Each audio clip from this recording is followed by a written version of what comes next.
រាត្រីសួស្តីមិត្តអ្នកសិក្សាគណិតវិទ្យាជាទីស្រឡាញ់រាប់អាននៅរាត្រីកាលដ៏សែនមនោរម្យនេះខ្ញុំបាទសេរីយុកោមានកិត្តិយសលើកយកធរណីមាត្រ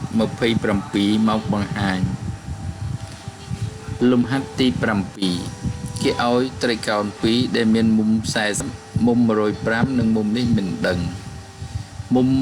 ត្រីកោណមួយទៀតមានមុំ55មុំ80និងមុំនេះមិនដឹងចូលគណនាមុំ x ដើម្បីរកមុំ x បានយើងត្រូវរកមុំនេះសិនព្រោះវាជាមុំទួលកំពូល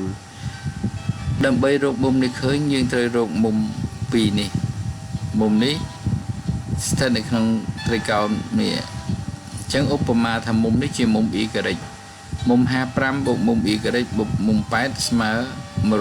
108យើងដឹងមុំ2អញ្ចឹងទាញរកមុំ1នេះឃើញដោយឡែកត្រីកោណនេះវិញមុំ2នេះដឹងហើយយើងមុំនេះអាចរកឃើញអញ្ចឹងយើងមើលការបកស្រាយទាំងអស់គ្នាគណនាមុំយើងមានមុំ40បូកនឹងមុំ105បូកនឹងមុំ y ស្មើ108មូលហេតុអីផលបូកមុំក្នុងនៃត្រីកោណអញ្ចឹងយើងអាចទាញបានថាមុំ y ស្មើ108ដកផលបូកមុំ2នេះ40បូកនឹង40បូកនឹង105ទៅជា145 108ដក145ស្មើ35ករណីទី1ចំណែកមុំ55បូកមុំ80បូកនឹងមុំ20ស្មើ150ស្មើ108ដោយសារអីដោយសារជាផលបូកមុំក្នុងរបស់ត្រីកោណ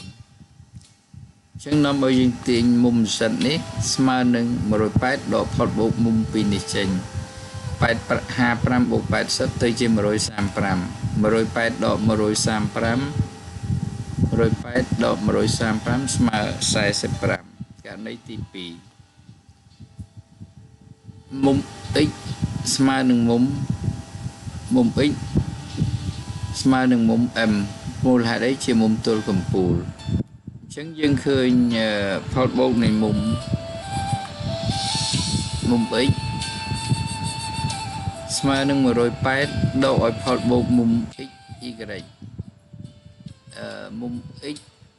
និងមុំ y មុំ x យើងរកឃើញ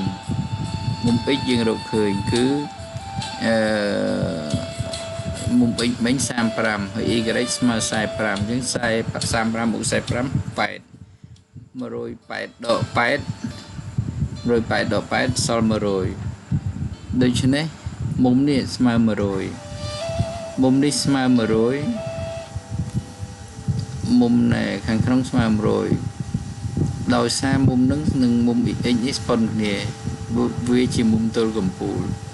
អញ្ចឹងដូច្នេះមុំ x ស្មើ100ដឺក្រេមុំ x ស្មើ100ដឺក្រេ